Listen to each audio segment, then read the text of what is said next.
Do you want to meet a ghost? Do you want to meet a Do you ghost? want to meet a ghost? Do you want to meet a ghost? I'm Emily. And I'm Chelsea, We're two lifelong horror fans. here to discuss old favorites and discover new ones. We summarize the whole movie. Spoilers and all. Do you want to meet a ghost? Let's press play.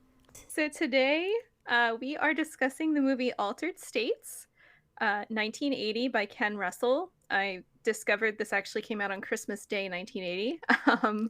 It is based off of a book by Patty Chayefsky. Stars William Hurt as Eddie, Blair Brown as Emily Jessup, Bob Balaban, I hope I said that right, as Arthur Rosenberg, and Charles Hayde as Mason Parrish. In our research, we discovered that this made like $20 million at the box office off of a $15 million budget, which is pretty cool because this movie is very strange. Also, fun fact, Eddie's daughter is played by young Drew Barrymore. Really? Yeah. Oh, wow, I had no idea. Yeah. Is this like Yeah. one of her first movie roles? I wonder. I guess it was. She looked like pretty young in this, like probably between like 5 and 10. Like, so was this the first time you watched this movie? Yeah, it was the first time I watched it, and I wasn't even really aware of it until you recommended it. I don't think it was on my radar at all. And I only recommended it because I picked up a copy of it at the thrift store recently, and I'd always heard of it, and I was like, well, I guess I should watch it. And the minute I read like the very bare bones summary, I was like, well, she'd like this movie because it's pretty science fiction-y. So, and it was my first time seeing it as well. I had never seen it before. I have seen other Ken Russell movies, and this definitely has the vibe of a Ken Russell movie, which I enjoyed. It was a book written by Patty Chayefsky, but also adapted into a screenplay by him. But I guess him and Ken Russell were like butting heads over certain things in Oh it. my God, yes. The drama on this set was very intense. So basically, what was going on is the writer, Patty, he felt like the director was like cheapening his script and not shooting the movie like how he wrote it. He also felt like the dialogue was being rushed, so like you couldn't really hear what was being said. Mm-hmm. And he has some valid points. I mean, there are parts of the movies where they're having major philosophical debates and they're drunk, slurring their words and talking over each other. And I Noticed that. I had to rewind it to really hear it because the stuff that they're saying is like interesting, you know? I want to hear it. So some of his stuff was understandable that he would get annoyed at it, but the other thing that he got annoyed at was him not shooting how he wrote it, which is kind of silly because I actually pulled up the script and read a little bit of it because there's some pretty intense hallucinogenic scenes that are really abstract. So that got me wondering, like, how is this written in the script? So, like, one of the things he wrote in the script is interstellar gas shot through 5 million miles of universe like a puff of cigarette smoke. Oh, that's very flowery. You know, like, as a director, like, how do you translate that on screen? And there's a lot of things like this, too, in the script, like pulsating gas moving 9 billion miles per hour through the galaxy. It's a very open to interpretation, I feel. It is, yeah. And it turns out that he was angry at the way the director interpreted his script and argumentative about it. And I did read that one of them was an alcoholic, and I can't remember if it was the director. I think it was the writer. He had some problems. I mean, who knows about anybody else, but I think he definitely was confirmed to have some issues, and it's unfortunate because I feel like a lot of creatives tend to be that way. But how could you not? Like, if you have the kind of brain that makes you come up with some stuff like this, it's gotta be rough sometimes. And the script is really good. Like, I would say it is a little bit more cohesive and less abstract than how it was shot. Even the hallucinogenic scenes had more of a purpose, I feel like. In the movie, it was more abstract, which are both good in their own way. Right. The psychedelic visions in this reminded me so much of the ones in his other movie, which is specifically Lair of the White Worm. This is 1988, so it's later than this. Really interesting, cool movie. Young Hugh Grant is in it, and he is such a babe. Oh my goodness. Like, it's supposed to be loosely based off of one of Bram Stoker's, like, multiple people believe this to be his worst work ever. Oh, wow. But it's kind of got like some folk horror. It's kind of like funny in parts. There's a ton of just compilations of like these weird montages, very similar to this, but still more tied to that movie. When you talk about the script and say how there's these hallucinogenic scenes, like Ken Russell is the director I think of that regularly kind of like, I mean, Yeah. obviously this was later, but that's the director I think of when I think of like just weird bits of psychedelic Yeah. just strangeness, especially tied to like religion, because his other movie, The Devils, which is, you know, probably the one people think of, which is 1971, that movie also has just wild visuals in it. And also that one has a lot of the just a lot of religious related stuff like nuns and Christ and all kinds of stuff like that, which I personally find interesting. So I found the bits of that that are in Altered States interesting as well. I don't know how far you skimmed the script, but was there as much talk about religion in it, do you think? Or do you think Ken Russell might have added some of that in? Because I love that kind of stuff in movies. I like that when that's like one of the conflicts of like an internal conflict of somebody in a movie when it's like religious. I kind of skipped to the hallucinogenic scenes, The to see visions? the Okay. visions and things like that to see how that worked. So I'm not really sure about that, but I could tell you that the visions were definitely more on the scientific side Okay. than what was portrayed in the movie. Interesting. Yeah, Interesting. so it wouldn't surprise me if that was something that he added, especially if they were beefing and he knew that it like that would be the thing that would piss off Right. the writer even more. I didn't know that that was his style. I haven't seen any of his other movies, but The Lair of the White Worm, right? Yep. That's just such a great name. It is. I It's love that. wonderful. And like the way it opens, it's kind of a fantasy horror, and it just makes me think of like Ooh. Clive Barker. But like the more Ooh. fantasy folk horror side of him. I liked that movie a lot. It's pretty wild. It's definitely worth the watch. I also like another one of Ken Russell's movies, which is called Gothic. It's like Lord Byron and Mary Shelley, and they're in this castle at night, and there's a bunch of friends together, and it's just kind of like this like dark, sexy movie. And I enjoyed that a lot. And Julian Sands is that, who he passed away last year after actually, I think he went missing while he was hiking. So my he, gosh. unfortunately, we lost him last year. And I like him as an actor. I like everything I've seen him in, but he's pretty great in Gothic. And if anybody wants to watch another weird Ken Russell movie, Gothic is good. But I think it's a little, I hesitate to say this almost, but I think it's a little more grounded than some of his other stuff. Oh, It's like more gothy and yeah. But that sounds great. I'd be into Yeah. that too. You know what? His style kind of reminds me of another movie we covered, Infinity Pool. I was thinking so much of Infinity Pool this whole time. Yeah. It's got the vibes. And obviously, It like we said, like does. Infinity Pool has so many influences, but it still stands on its own. But Altered Absolutely. States does feel like that specific like micro genre of Yes, of like this like, yeah. scrolling artsy kind of shots, like just But like the specific kind of like hallucinogenic sci-fi. Yes. Obviously Infinity Pool is, I don't think it has like any religious allegory in it, but like this does. I was thinking like if you think of like any director, if this movie was going to ever be remade, like for me, like when I was watching this, I was thinking like I think Brandon Cronenberg could remake this really oh my successfully. God, Like yes. I kept thinking that this would be such a fantastic remake because our editing capabilities now, like I think it'd be a little bit easier to shoot some of these but still in wild 1980, ideas. the stuff looks so wild. It looks does. good. It Like does. Oh my God, Brandon Cronenberg would be a great pick to redo this movie. Right. Definitely. That's it. I'm fan casting him as the director. It this, needs like- to happen. It really does. I need to see this happen now.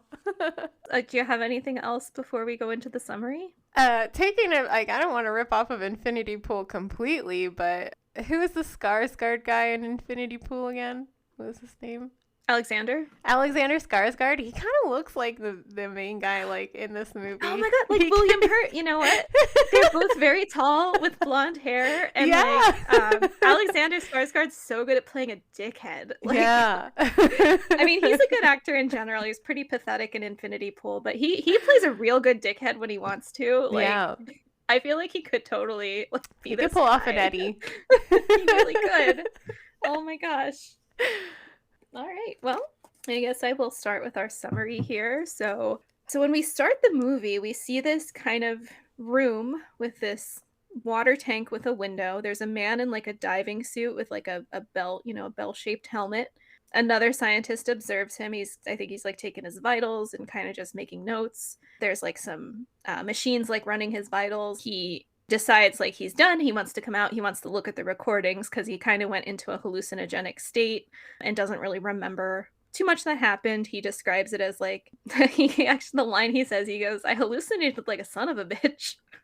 And like by the end of the movie, like they're like, yeah, that makes sense. But he sees like this dreamy religious allegories and stuff like that, and he is really curious. You can tell he has a real thirst for knowledge. You can tell he really just wants to get to the bottom of what he's studying. And we learn a little later, he seems like he's really just looking for something in the hallucinations that he keeps to having to compulsively go back to hallucinating. But he's also studying schizophrenia and trying to decide further things about that and if that ties into this same kind of hallucinations. So basically when he gets out of the tank, he wants to know all his stats. He wants to know how he acted. And the other doctor giving him this information, I think that was that Arthur? I think that's when Arthur comes in. So then later there's a party. Everybody's at a party. That's where he meets Emily. They kind of get together. They talk about being scientists together, discuss his research on schizophrenia. They take a walk and he asks if he come home with her. And this scene, this shocked me. It did. I was like, wow, they've got a lot of sexual tension for just meeting. Hey, I was happy for them. But then what happens is you get this like undershot of him because he's on top of her and he just looks euphoric, but it's not because they're having sex, it's because he had these visions while they were having sex. And she kind of he just like is euphoric, like totally euphoric, and she kind of asks him like, what's his deal, why he's acting strangely, but in a kind of a patient way because she seems to really like him. She just doesn't understand him. And he's just like, God, Jesus, crucifixions. Yeah, he just goes off of a rant like he just starts talking about God. Okay. And then she kind of wants to get to the bottom of him. So she asks him if he had visions in the past. And he kind of explains that he had non-religious parents. He would see visions of God as a kid. He stopped seeing them at 16 when his father died of cancer. So then we get some background on him there. Then we see him in a tank again, like an isolation tank. He's having hallucinations of just these hallucination scenes. Like, I don't want to talk too much about them because they're just such cool compilations of stuff.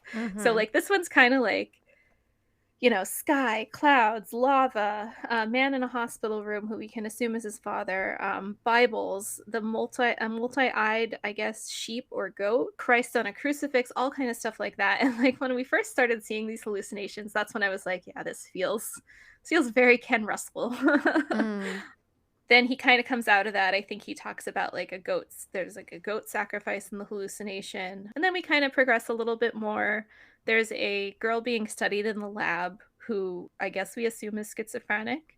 Emily kind of barges into Eddie, and she's very, you get the vibe that she like really likes him, but she's not quite desperate to be with him, but very much like, let's give it a go kind of vibe. We're in love, let's give it a go, let's get married. So she kind of like says that. A lot of the writing in here is I really like a lot of the lines, and it makes me want to read the book because like there's a line she says here where she calls him an unmitigated madman, and then says that he doesn't have to tell her how weird he is, and I just love that line. I felt like she was really in love with him, and he was just kind of like, about the whole situation. I agree. I think she's very much in love with him, but she was downplaying it, and she's just like, let's get married. She wasn't like, on her knees begging. She was just like, we should get married. Very like matter-of-factly. And he's there like, Yeah, I'll probably never find someone better than you. Yeah, and he basically dodges her whole thing where she asks him to get married. So, Yeah. okay, dick. Like, so then we like see the girl and they're doing some experiment on her. They give her some drugs to make her trip out for an hour, or so they say. And then before that scene changes, she said she feels like her heart is being touched by Christ and she's in like that euphoric state that we've seen Eddie sort of in. And then I think what we have is we have some sort of time jump to after him and Emily do get married, but he basically divulges to Arthur one night at the bar that he wants to get divorced. He doesn't want to be with her. They're kind of talking about philosophical stuff at the bar. And then the one guy is drunk and he just keeps calling him a wacko. He's just too esoteric, and this guy's just like, "You're a wacko. You're such a wacko." I thought that was so funny. Like, I feel like that was me watching this movie so far. Like, Eddie, you're a wacko. You're a bad boyfriend. Like, no, but you do get the idea that his drive for his research, it's coming from his own personal quest for proof of God. Right. And it's like consuming him and driving him crazy a little bit. It is. It's like taking his life over completely. We do also see him going on a trip, being like led up the mountains to meet with a group of seemingly like indigenous people to that area who use a hallucinogen of some kind for visions. I know I keep quoting the lines here, but I just like a lot of them. Like here, it's explained to him. They say, "Your soul will return to your first soul. Then you propel into a void. You'll see a spot. The spot will become a crack. This is the crack between the nothing, and out of the morning will come your unborn soul." Might have not have that exactly because I was just kind of typing that quote into my phone at the time, but I just thought that was such a really interesting line. Basically, he gets his hand cut. He has to hold a root. His blood goes into a pot. I don't want to get too into this, but because it's just going to be a long rabbit hole. But the way that they portray the mysticism of any group of indigenous people in any context is always so strange. It is. And the leader of the indigenous people that's leading this journey he's about to go on, he has such a wild look on his face of like excitement, but in a creepy way. I get a weird feeling from that. It kind of feels like they're almost like, okay, Eddie's a clown.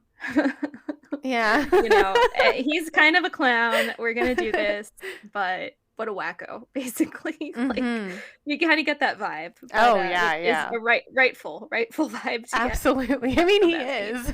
Yeah. So like he gets his hand like bandaged up by the guy that was translating for him, and everyone's kind of staring at them. I think they passed around the spoon to drink already, and then he goes to take his sip. So he does, and he pretty immediately starts hallucinating. He sees like cave paintings, poppy fields, masks, snakes, lizards, music, visions of him and his wife sitting together, I think it was a poppy field, eating ice cream, space, like we kind of get a little bit of cosmic horror vibes here. Mushroom clouds. The one thing that I found kind of amusing was there's also just like, I don't know how they filmed this. Probably with wild abandon, I assume, but there were just like low-flying fireworks going like while he was hallucinating, like, and walking out of the cave. They're just like skimming past his head, and they looked pretty real. I don't imagine they were not real. They were probably real. They were probably real. Well, so I did read this part in the script, and I would say that the script is more like that it's specifically talking about explosions in the galaxy, like the creation of the galaxy and things like smashing into each other and stuff like that. Do you get more of a cosmic horror vibe from the script? Yes. Okay. Definitely more cosmic horror in the script.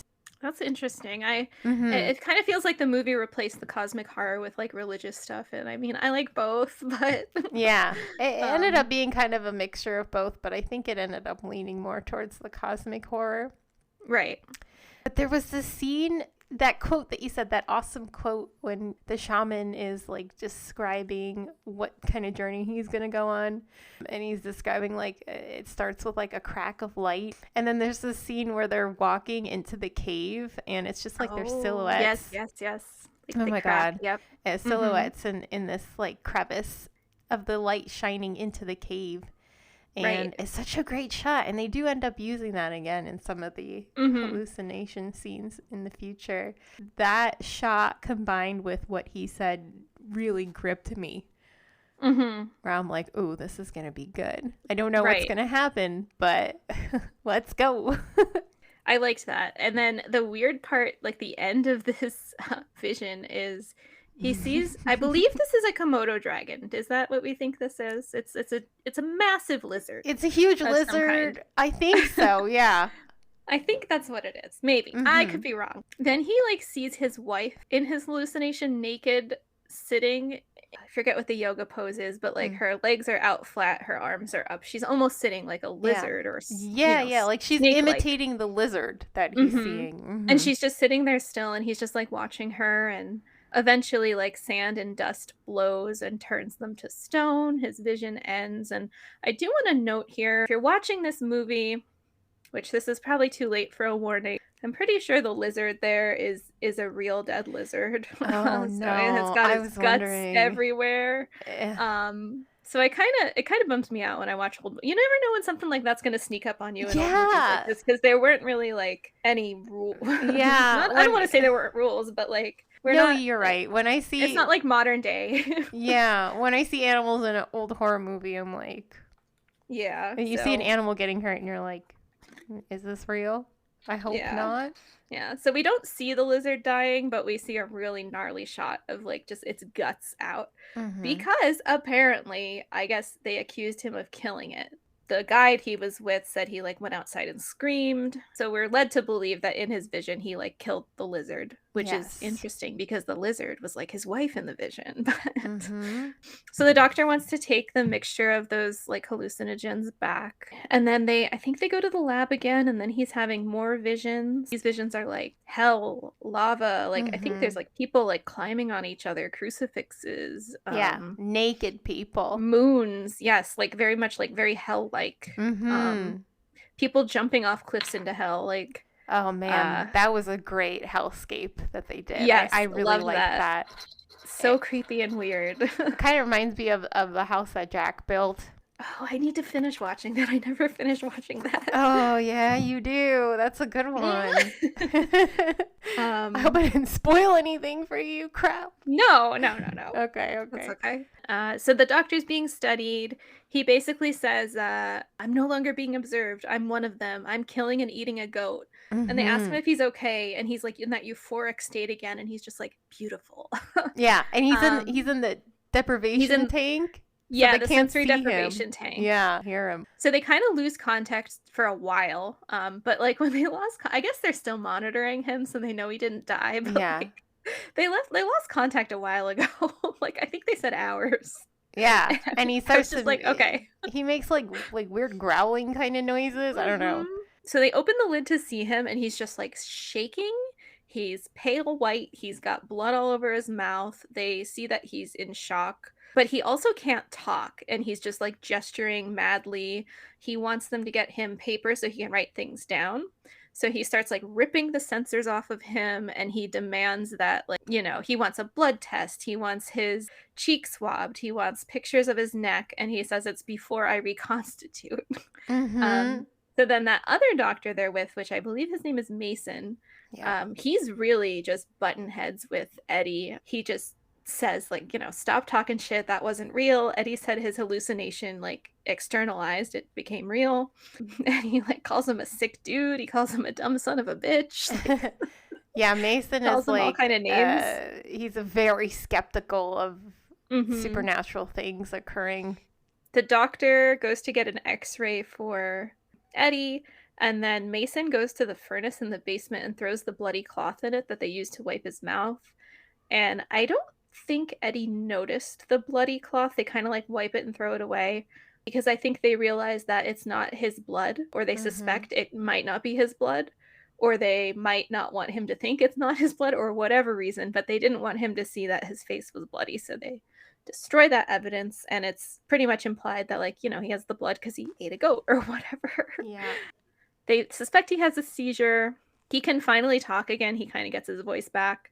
And he basically says the reason he's harping on these x-rays, he thinks he regressed to basically like an early human of some kind, sort of Like primitive yeah, primate type of like a primordial animal person. Yeah. species of human that looks more like ape-like. Like Mason's like really still just like going at him because he doesn't believe him. He storms off. He takes the x-ray to some guy, and the guy immediately like I think he says something like, "Oh, what's with this guy, or can you tell me if there's anything weird or whatever?" And the guy's just immediately like, "Guy's a fucking gorilla." So basically, like from that neck x-ray, like they could tell by the vertebrae that it was like a gorilla Yeah. thing. So it's true. So he did Yeah. regress into some sort of form. And at this point, I'm like at the edge of my seat because I have no idea where this movie's going. Right. You don't know. I Yeah. had no idea. And like, they leave it so that like Eddie might be just having like a mental health crisis or something, or Right. like maybe he did just bite his lip and is just tripping out or something like that. So I'm like, where are they gonna go with this? And then he says that he looks like a gorilla. I'm like, okay, now we just got interesting. Right. Have you ever been into like one of those sensory deprivation tanks?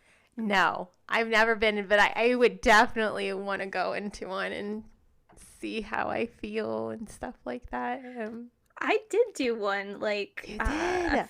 probably like 6 or 7 years ago. What happened was like a friend of mine had like gotten a gift certificate as a gift, and like she didn't want to go, so she just wanted to unload it. So like, I paid her and we went, and it's so weird. So you like go and you go into this tiled room basically.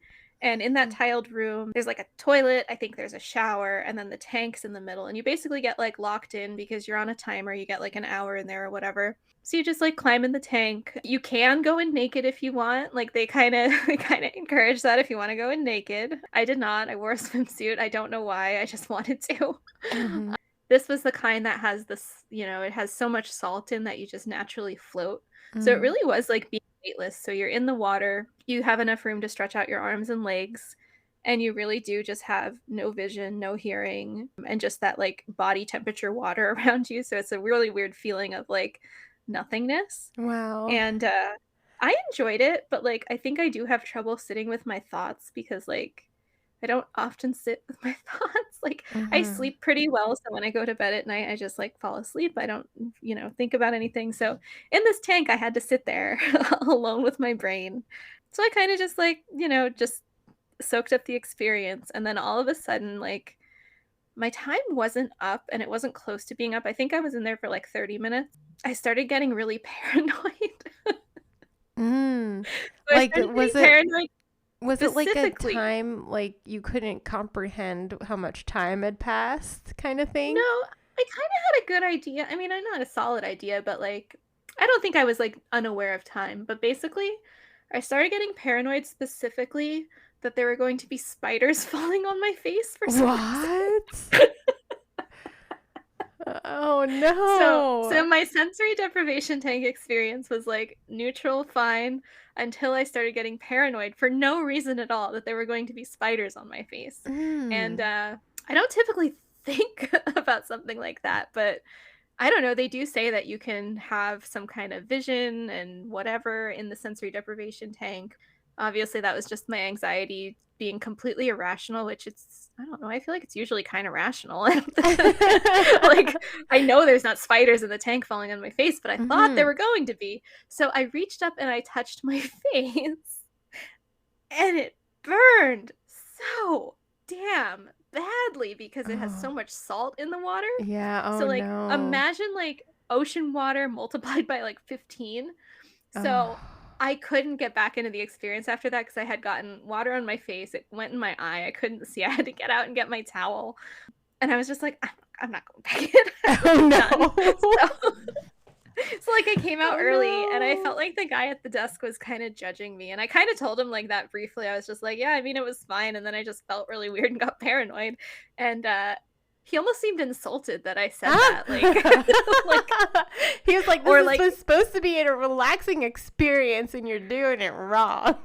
Or like he was like judging me or like What? fascinated by the fact that I got paranoid. It was very strange, but I don't Ugh. think I ever need to do it again, but that was my weird experience. Yeah, that sounds scary, actually. I mean, like, I'm scared of the dark, so the idea of being just in Oh a yeah, you dark probably place yeah. doesn't sound fun to me, but I do And it want to really is try pitch it. black because you're in like this metal tank. It's crazy. Wow. Do you Like, hear it? So there's no sounds of like water or anything? well, you can hear like, the blood in your ears or like the water sloshing around, but you can't hear Yeah. anything outside of the tank. Um, So what's the difference between that and like closing your eyes and like floating around an empty pool? I guess just no exterior noise Mm. because Just you're just in like this bubble of soundlessness. But okay. I think to me, it was a very similar experience to doing exactly that. So it wasn't Mm. like, didn't feel like a super special experience of some kind. But I don't know. I've read about people having strange experiences or just feeling like they were under the influence of something. So there Yeah. just seems to be this long, rich history of the idea of sensory deprivation causing you to hallucinate to fill your brain with other things. um, Absolutely.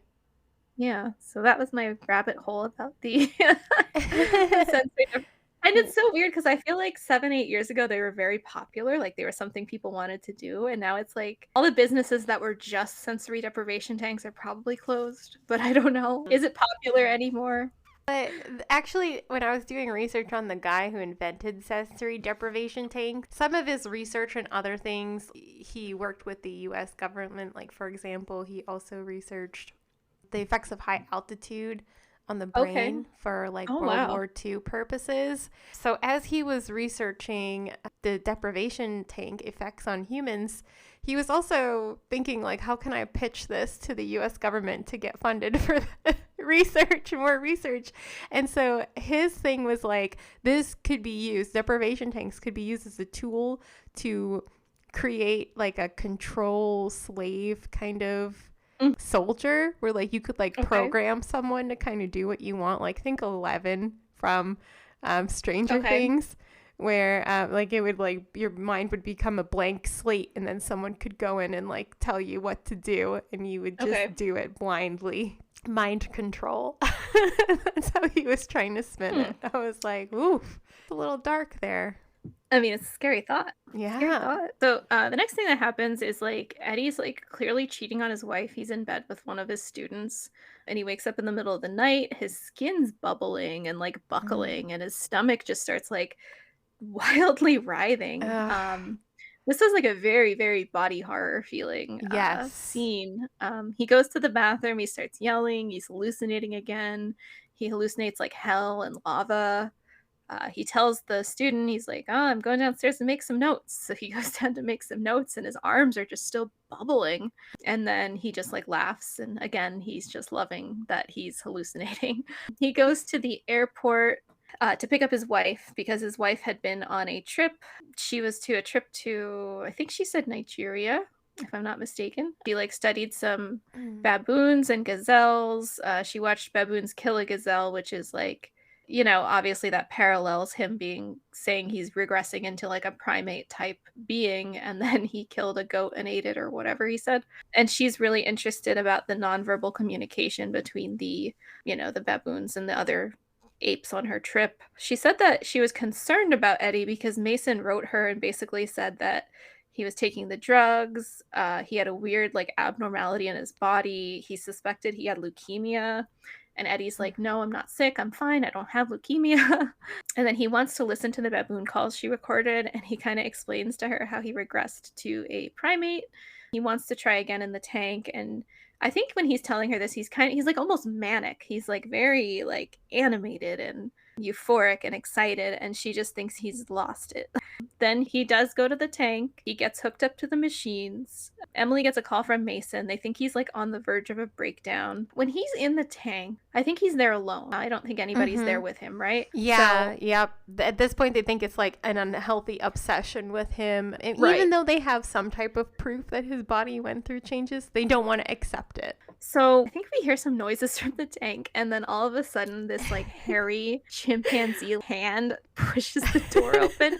And this was the turning point in the movie where I was like, wow, this is something I didn't expect. And I guess a lot of people Mhm. are aware of this, with this movie. I was totally unaware about this, and I was just so amused and delighted by the fact that like we're seeing the primate come out of the tank. But was that kind of your experience too? Like, did you know that anything like that was going to happen? I had no idea, and I was pleasantly surprised because I've been going down this rabbit hole about prehistory and researching all the remains that they found about possible ancestors of human, like Homo sapien ancestors. And I even went to a museum recently and saw an exhibit of like skulls and recreations of how they look like and stuff. So I was so happy that it took this turn. I mean, it's the movie is already up my alley in terms of like 80s body horror, sci-fi, cosmic horror. Cosmic horror. And then they added this weird thing that I just so happen to be hyper fixated on right now. And I'm like,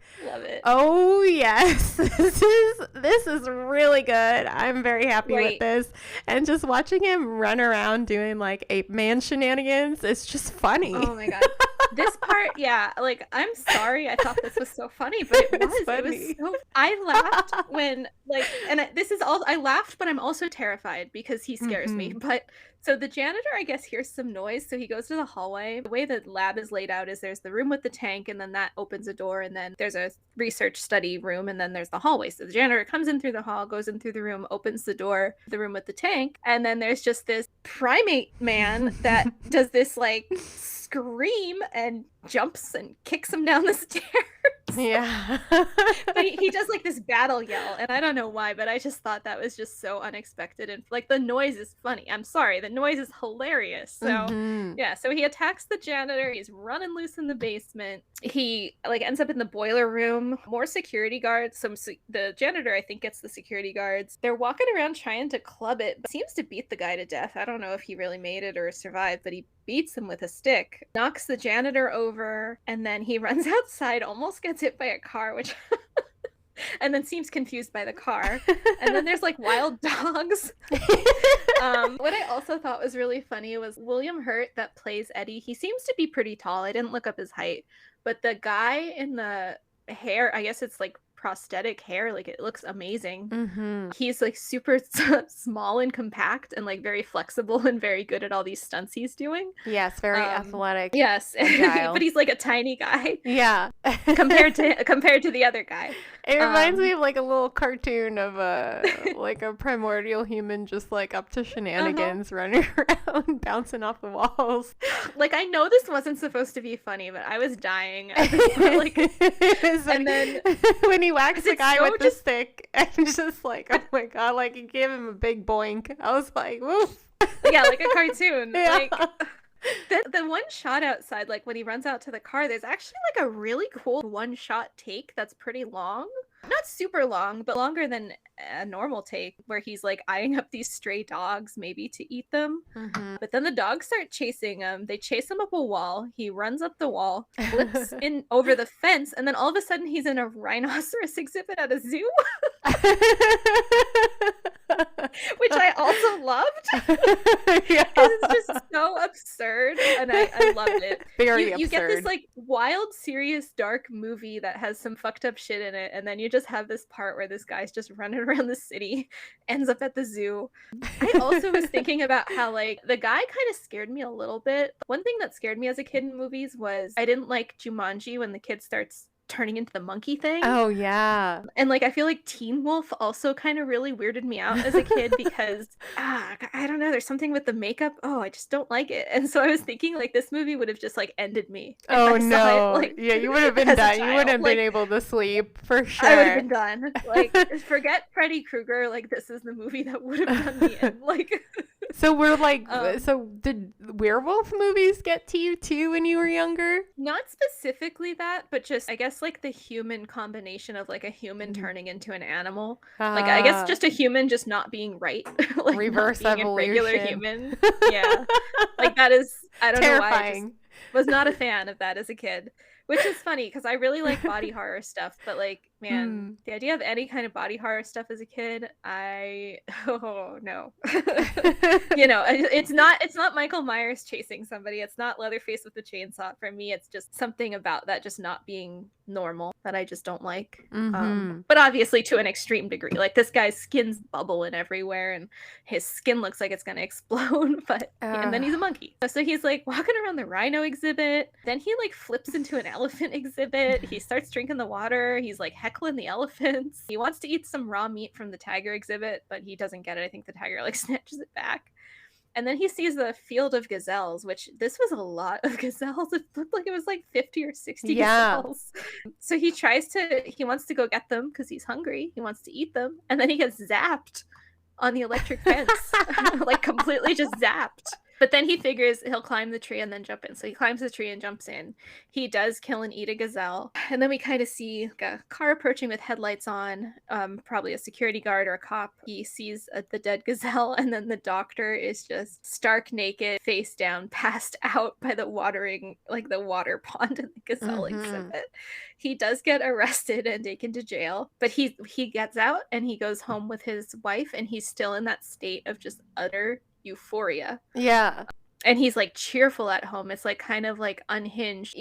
He doesn't have any concept of these consequences of anything that's happening. He's just looking for his ultimate answer and his ultimate research and whatnot. Like, he just is throwing everything else to the wind. Like, he doesn't care at what cost his finding his answers come at. Like, he's happy to accidentally kill a man or something, like as long as it means that he fulfills his quest to know about God or whatever he's trying to do. So then, like, when he's at home, he kind of only remembers some pieces. He remembers like the wild dogs and the zoo and eating the animal. And he just remarks about how it was the most supremely satisfying time of his life, like the simplicity of just eating and sleeping, and giving into just primal urges, which, like, I kind of love that part because it's just him, again, like reiterating, as long as he's good, as long as he's good, having his good time, nothing else matters. And it just seems so out of touch when he's, I went on this like tour of destruction, but hey, it was great. I loved hunting and eating something. And then he does admit, he says he's like, I might have killed a man tonight, I guess referring to the guy in the boiler room.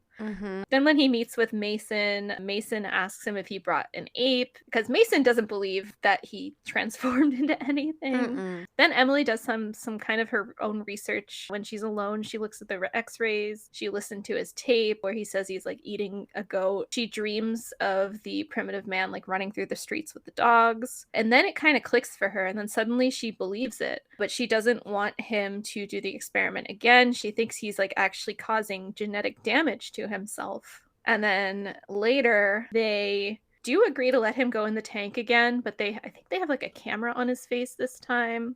He starts screaming. I think the tape might stop. The doctor opens the tank. There's like smoke and lights, and Arthur's blinded. He passes out. Doctor carries the wife to the hallway. Bright lights are going. Television explodes, and then the scientists are on the ground. She's looking in the tank room, and then all the pipes in the room like get crushed. There's like a huge bright light. Explosion, steam, water, like there's like a whirlpool in the middle of the room. And then we see kind of some weird footage of what he's maybe seeing, which is like a microscope view of cells and the sun and all sorts of stuff. And like then I was like thinking about this movie and how little I knew about going into it, and I just wonder how many people had the experience out there where they like, you know, might have just took something and just having like a low grade experience watching this movie, and then how jarring the fucking part where the guy comes out of the cage as a monkey is, and then he's like running, like, because it's so unsettling. Maybe I'm just scared, like extra scared of him. Like, to me, it was just like a total like tone change, this like abruptness. I mean, for me, it wasn't. It was surprising, sure, but it wasn't too surprising because he talks quite a bit about his theory about how he feels like the atoms in your body holds information from the beginning of life, and so. But the way they make him look, oh my goodness! Like, so I know it is, and the way that he's just bouncing off the walls too is crazy, and screaming like a maniac. But, oh my gosh! But it does. I mean, if he's trying to he's in the deprivation tank trying to unlock that part that the history that he believes is stored in on another level that we cannot see. So it makes sense that would happen to like earlier parts of life if his theory was true. So like he sees this theory being proven true, and that's why he's like so giddy. So in a way it's not surprising, but in a way it is surprising. Yeah, I figured it was gonna happen, but the way it happened was just so unsettling but amusing but scary to me all at the same time.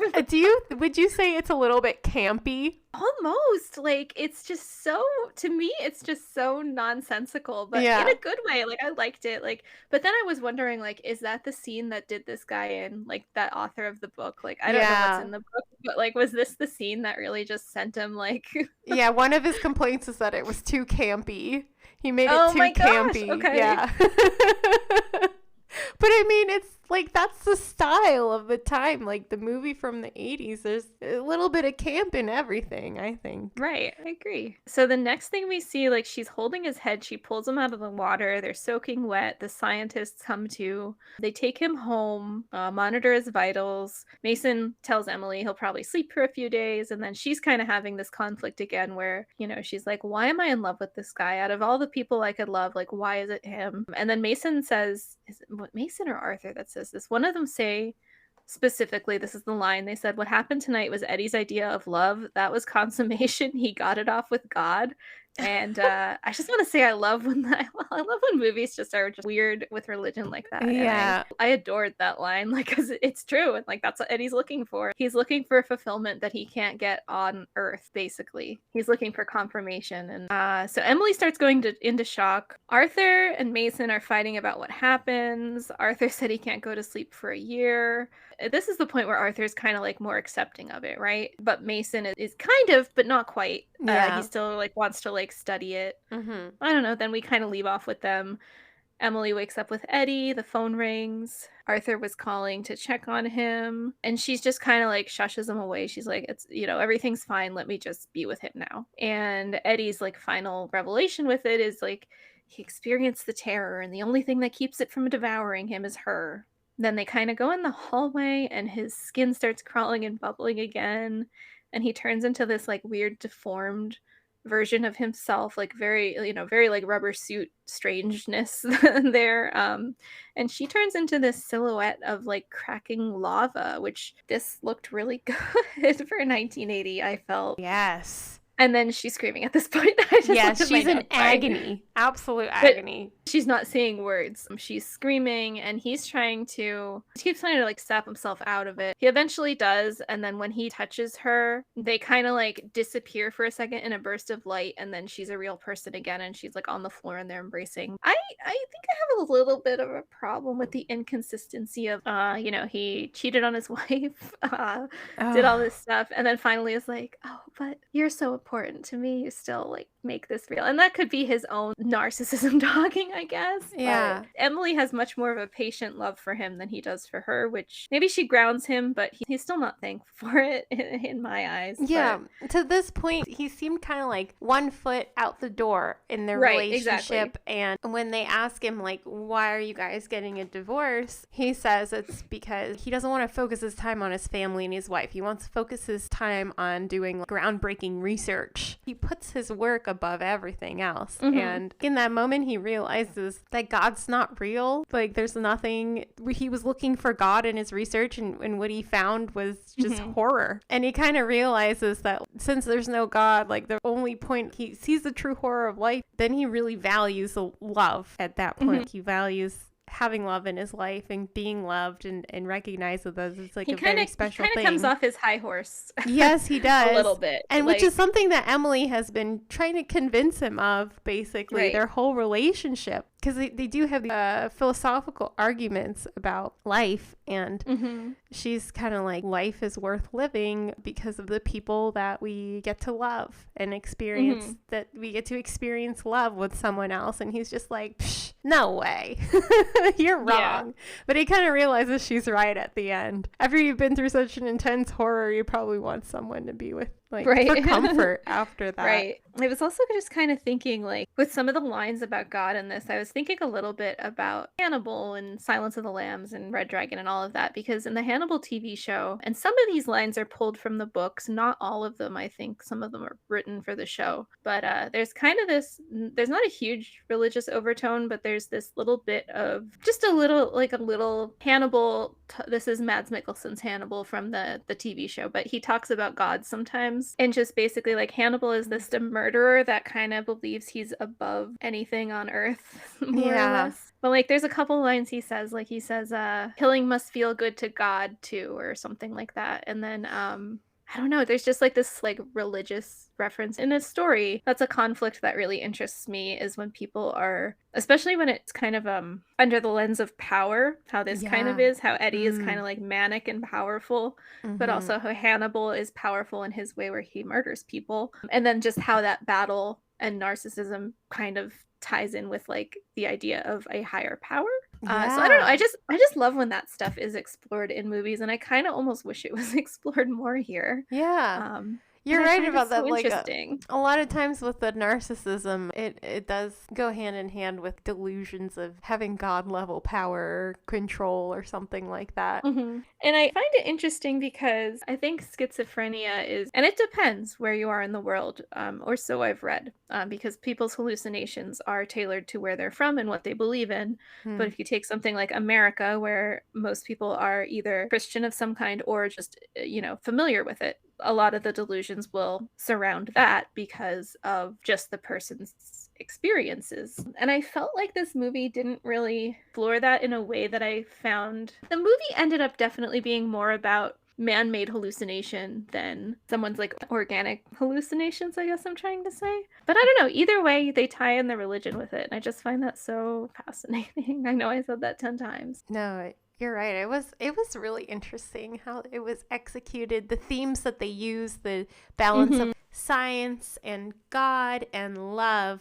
I love there's like a balance of science and like human emotion and God. I just love that whole dynamic between the three of them and seeing that play out. They did that in Interstellar too, which is why I really love that movie. I have to watch it. I like when they do themes like this. And I also really like the ending, So what was your interpretation of the ending? Because my interpretation was that last time that he goes in the deprivation tank, that he goes back to the beginning of time and also to the beginning of life, where like maybe he turns into some type of like primordial stew and experiences, like in my head, he's experiencing the creation of the universe, of like things just like exploding against each other, and the chaos is really the origin of life. It just comes from complete chaos and destruction. I don't know exactly what my like final interpretation of that was, but one of like the parallels I enjoyed was when she pulls his head out of the water first, and I think he like gasps and he's like soaking wet, and it felt very much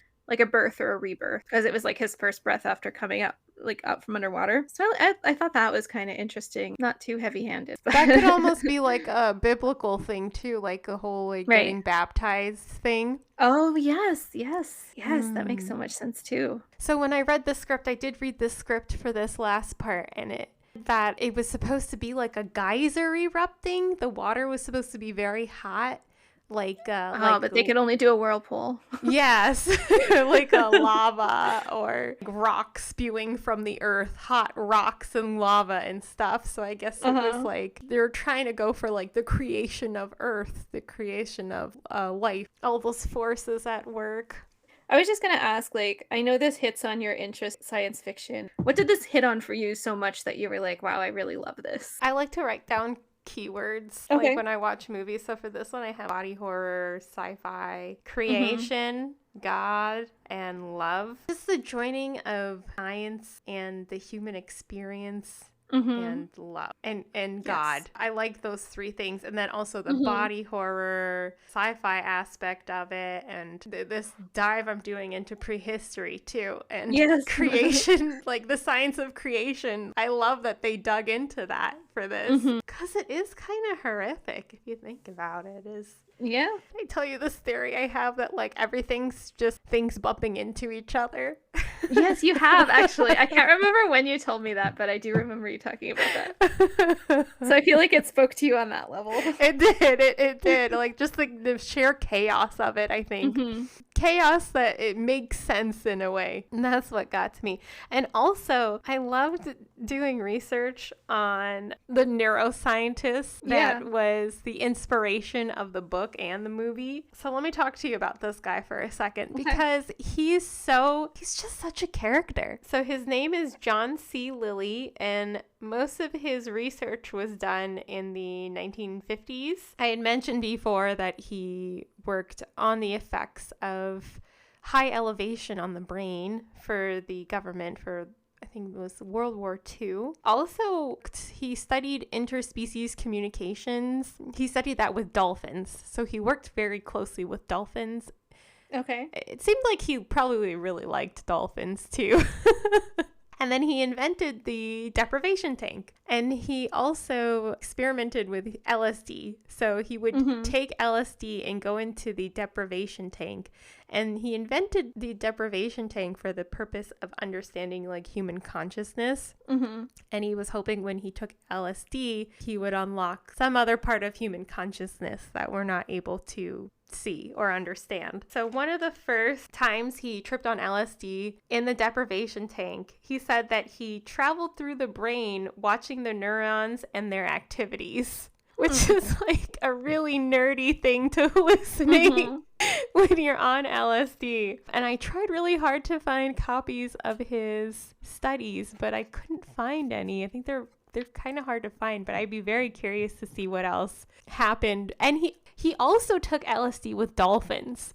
So I'd be curious what kind of trips he had while trying to communicate with dolphins. Love it. And then he also wrote this book called Programming and Metaprogramming in the Human Biocomputer. Okay. Which kind of goes with this whole philosophy that Eddie has, that the human body like stores information from millions of years ago that you can tap into. But it seems like a really interesting book. I am intrigued to read the book now. Yeah, so... Well, the original book, I mean. This is after he's taken massive amounts of LSD, by the way. But the basic gist of the book is he has this theory that there's this human biocomputer where the brain is the hardware, the mind is the software, and the consciousness is a combination of... And also that like your nerves are... wires are the wires to your body that sends the information throughout your body. And then he had 11 stages of organization within the body that are similar to like computer program executions. So like the first couple stages, I would say up to like stage 6 is understandable and it's something I can get behind, where it's like brain sends the signal or the programming down to the rest of the body through the nerves or whatever. But then stages 7 to 11 are just like insane. It starts going into meta programming. I have no idea what that means. But stage 11 is unknown. It's just like very vague. I don't know. But I do want to read the book to see what else it says in there. It's just very interesting. And it also says he was a philosopher, and he has this big quote. I'm not going to read the whole thing, but I don't know if you've heard, part of the quote is, "In the province of the mind, there are no limits." I feel like I've heard that before. I can definitely see the influence on the movie, because even Eddie's wife, Emily, she studies animal communication too. It's just a really interesting dolphin LSD dude. Science dude. The quote in the movie where it's like it talks about the crack of light when they're preparing him for the hallucination. That reminded me of like one of my favorite quotes from one of my favorite writers, who is Vladimir Nabokov. The quote goes, "The cradle rocks above an abyss, and common sense tells us that our existence is but a brief crack of light between two eternities of darkness." I just love that. Ooh, yes. But it reminds me very much of like that cave scene where they're talking about like, the beginning of life and whatnot. And so it's a quote that really makes you feel how insignificant everything actually is. Yeah. Oh, I love that. That was probably one of the most significant parts of the film, I think, as far as like how it hits you. It's just really good. I did really enjoy this, and absolutely love that people were going out on Christmas Day. I know. to go see this at the theater. Amazing. And people were bringing their families and was like, come on, Right. guys, let's eat some ham and then go watch this insane movie on Christmas. Well, that's with this past December, so December 2023, The Iron Claw came out, I think 3 days before Christmas. I think December 22nd. And if you've seen it, you know what I mean. If you're familiar with the story of the wrestling family, you know what I mean. If you haven't seen it, you're in for a ride. But unbelievable to me that came out 3 days before Christmas, because it's one of those things where there's not a dry eye in the theater, and just people just going on a date or with family or whatever. Like it just is kind of funny to me that was a movie you could go see between Christmas and New Year's and get real sad about it, real damn sad.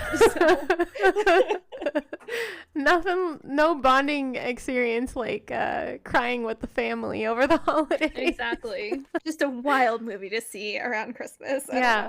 In the beginning of this movie, there's that coming scene. It's just a close-up of them both coming, and it's like red light, like very jarring. Like imagine the red light. Imagine going on Christmas and just seeing two people come. Like bringing your family to watch it. It's like that scene really is very disorienting when it comes up. I have to give it props because that's one of the most realistic coming scenes I've ever seen.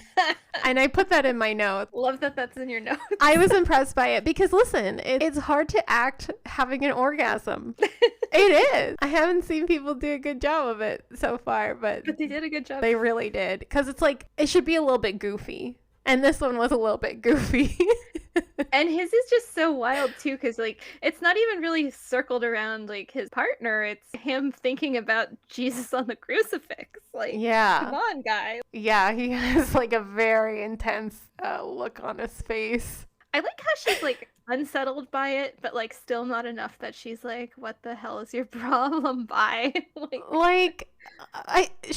one point she says she likes it. I really think like it's getting into like fetishy kind of territory where she's like into it, you know, like she's like, tell me more about your struggles with God. Well, real weird stuff. Yeah. But like you said earlier, I think this would be a fantastic movie to remake. Brandon Cronenberg would be a great pick for this. Actually, this movie definitely gives Cronenberg vibes, and I'm like, I wonder. Yeah, I wonder if they were friends or hung out. Like, I feel like they would get along pretty well together. The way that guy's like stomach just starts twisting in death, it's so wild looking. It really is. Or towards the ending when his body's just like congealed. I don't know how else to describe it. And like, oh God, really great stuff. I just want to note that I Googled David Cronenberg and Ken Russell, and there's a video from August 28th, 2010, where this person captured on film the first time that David Cronenberg ever met Ken Russell. What? I cannot believe that. So if anybody wants to see that, you can head to Google. Wow. But yeah, people I think do compare this movie a lot to Cronenberg's work because it feels like it should be a Cronenberg movie. But to me, like knowing Ken Russell's style, like if I didn't know this was a Ken Russell movie, like I would know by the end. Like I would definitely know that it was a movie by him, but at the same time you can really see a lot of that Cronenberg style in him, which is really, really cool. It's similar but still distinct. This last question, out of 5, including half stars, what would you rate this? I think I'm at a 3.5. I'm gonna I gotta give this one a high one. I'm debating on whether I should give it 5 stars because I really do think it might be in my top horror movies now. I'm glad you liked it so much. I really do. I think it might be up there with like The Thing and Alien. And in a lot of ways, it feels like it's a complimentary movie to those or like any 80s sci-fi. Yeah. Well, I'm thinking if there's like improvements, there is slight improvements I would have made.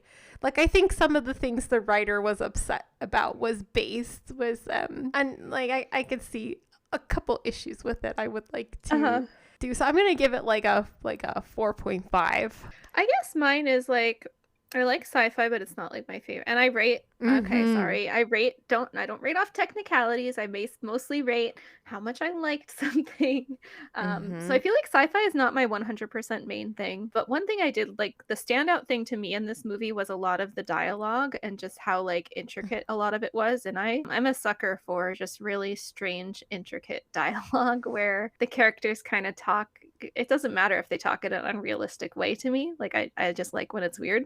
Yes. So just some of the things they mentioned in passing, some of the quotes, like quotable parts. So that stood out to me. The jarring change to the primate man running around the streets is so funny and cool. Like I just loved it.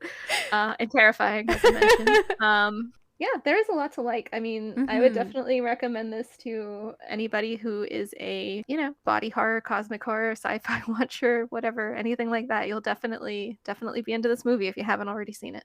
Oh, yes. All right, bye everybody. Bye. May your DVDs never be scratched. May your VCR never be hungry. May the film reel never break. Thanks for listening. Stay tuned for more.